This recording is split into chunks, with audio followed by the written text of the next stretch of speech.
Baik, para narasumber semua, Pak Elvan, kita ini sudah mendekati ke ujung pembicaraan, obrolan. Silakan tadi mengulas kembali Pak Elvan apa yang mau ditegaskan tentang apa seputar tema penerimaan peserta didik baru PPDB dan jeritan sekolah swasta. Kita sudah sama-sama mendengarkan jeritan yang begitu memilukan. Supaya itu ditegaskan lagi nanti apa langkah-langkah konkret yang sedang dan akan dilakukan Pak Elvan dan kawan-kawan di BMPS ya.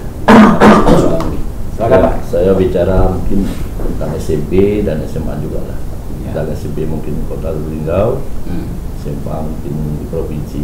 Pertama kami mengharapkan dari pihak wali kota sebenarnya kan, gubernur membatasi lah jumlah penerimaan dan sesuaikan dengan kondisi sekolah masing-masing. Seperti itu.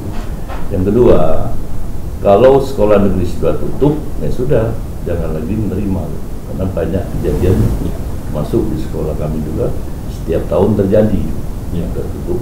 Nah, kapan tutupnya sekolah negeri? Kalau dia jadwal tanggal sekian, nampaknya loh kok anak kita ada di sana gitu kan. Ya, satu juga. Nah, yang terakhir mungkin kami mungkin sudah 4 tahun ya, mungkin tidak terlalu menjerit lah ya kebahasannya. Ya. Mungkin jerit itu kalau tutup jeritnya tuh. Ke depan lah ya, harus ada pembenahan. Ya. Berarti kalau tidak ada pembenahan baik pemerintah daerah maupun provinsi, ya ini masuk pimpinan daerah maupun gubernur gagal tentang pendidikan. Ya, adanya sekolah tutup. Jadi kalau ada sekolah tutup itu tidak bisa, walaupun satu sekolah swasta aja tutup itu sudah kegagalan bagi pemimpin daerah itu. Iya, jadi hanya berpikir ekonomi, perdagangan, jasa, tapi pendidikan tidak dipikirkan. Nah sekarang kan terjadi nih, ada berapa sekolah tidak ada isinya sampai sekarang. Jadi itu harapan kami. Juga saya terima kasih mungkin dengan Ketua DPRD dan juga Kepala Dinas dan mitra kami Pak Agus Nijar, sekaligus mungkin dari Suara Pancasila. Mudah-mudahan ke depan ya, kalau udah tahun depan itu tahun kelima, nah itu gagal total itu. Ya, jadi kan artinya program jangka pendek 5 tahun, artinya sekolah swasta ya boleh buat ya, seperti itu. Terima kasih. Oke. Selanjutnya Pak Agus Nijar. Ya, saya hanya 2 poin saja. Ya. Karena konteks saya ini SMA dan SMK. Ya. Artinya perlu pembatasan yang tegas dalam penerimaan PPDB. Jangan menumpuk di sekolah-sekolah tertentu. Seperti SMK sampai 15 rombel, paling tidak 8 rombel. SMA 1 sampai 5 itu 8 rombel. Ya. Saya yakin ada penambahan atau penyebarannya agak merata di sekolah swasta maupun sekolah negeri yang pinggiran. Yang kedua, ada semacam oknum atau pejabat atau ikut bermain nitip banyaknya. Nah itu kan membuat semacam pak sekolah celimpungan.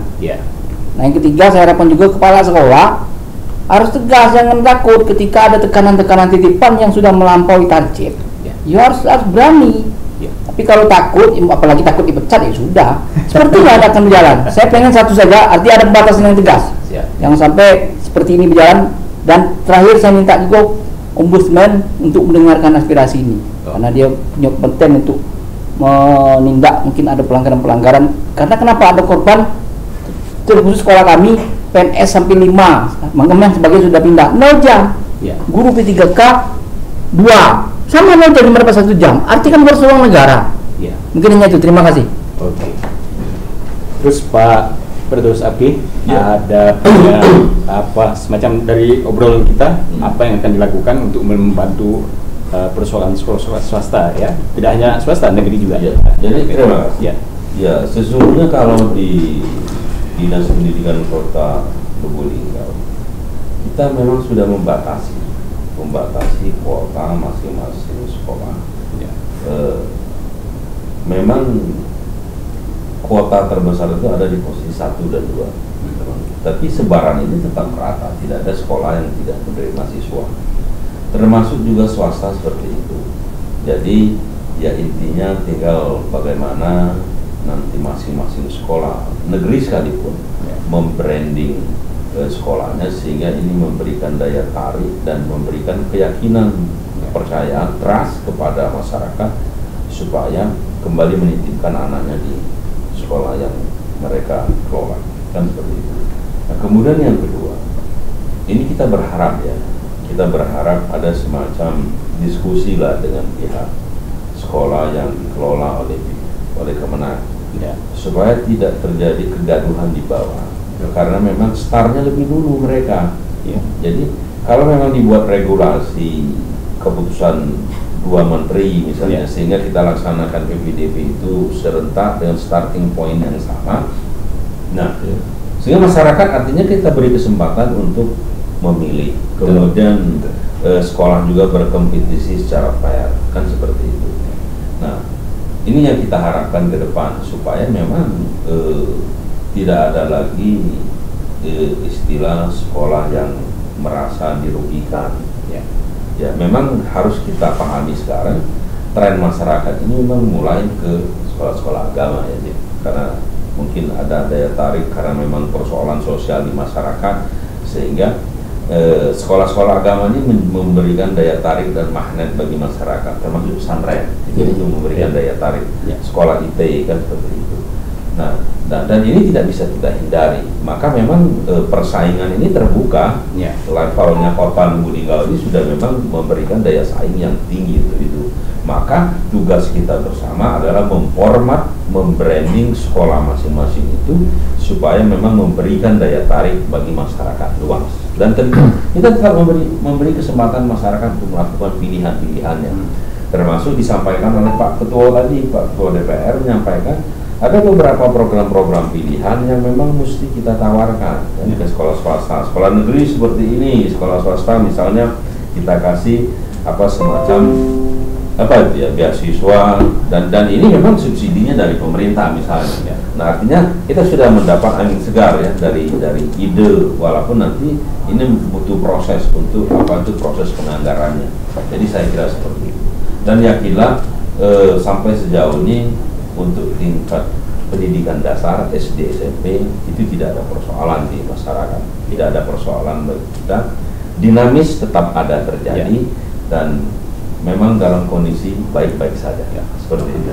Ya. Jadi yang terlihat menjerit ini di level SMA ya, Pak? Ya. Oke. Terakhir Pak Ketua DPR. Ya, terima kasih.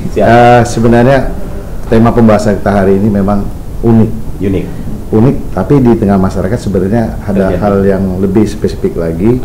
Saya lebih tertarik tadi untuk diperdalam atau diperluas dari pertemuan tentang adanya utusan dari Kementerian Agama dengan dari Kementerian Pendidikan.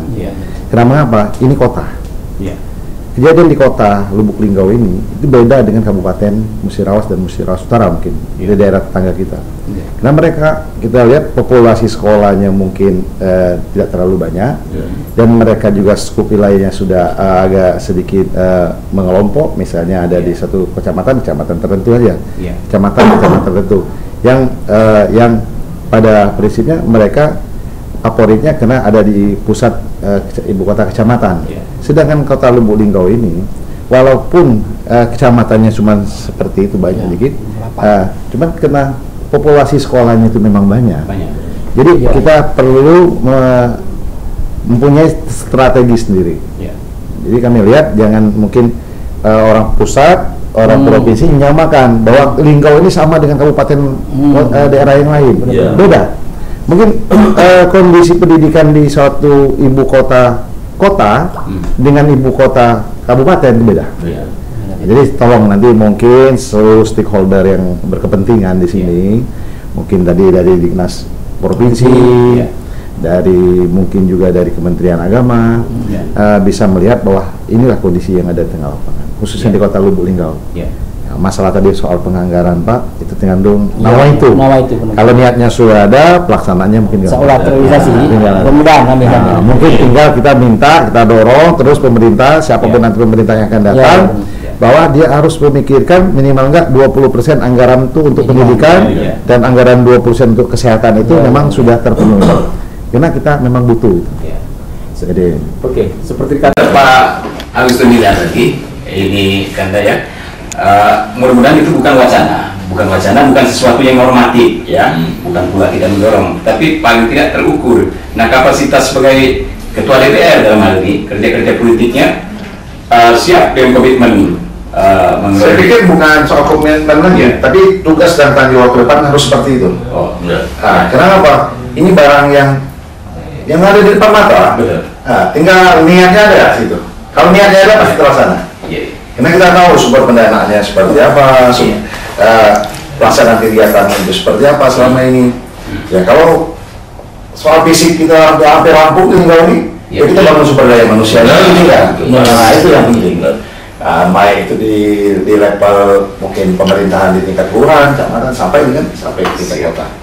Sumber daya manusia supaya kita ini bangga menjadi warga Kota Lubuk Linggau. Iya.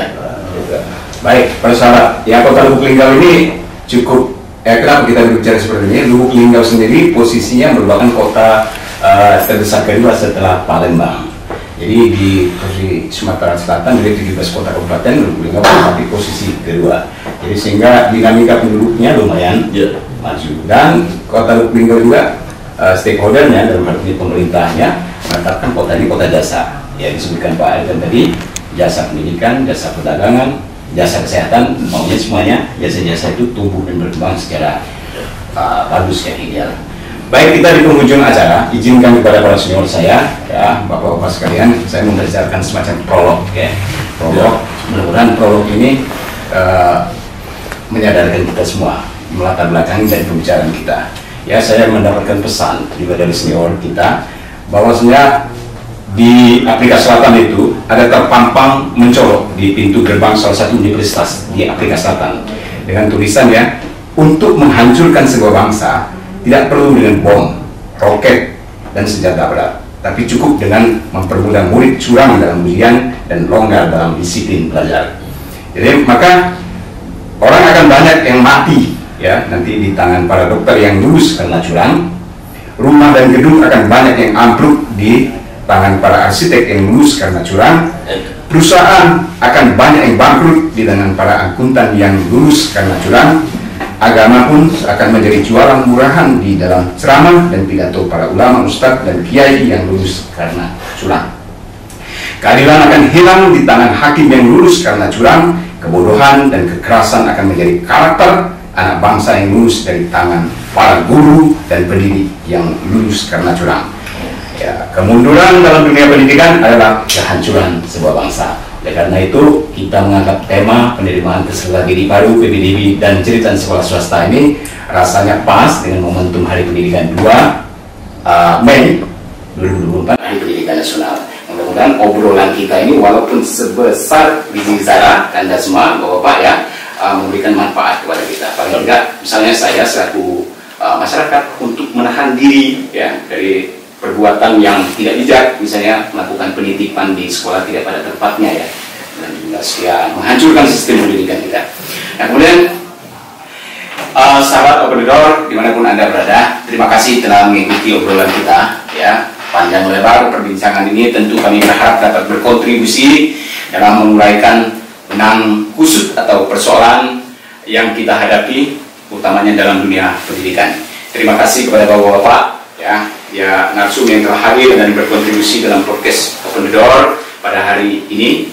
Terima kasih pula kepada seluruh kru ya, kerabat kerja media Pancasila.id dan kru podcast Open the Door.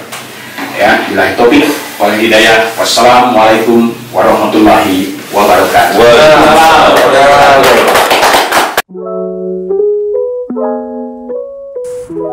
Open the Door mengkonfirmasi sesuatu yang belum terklarifikasi.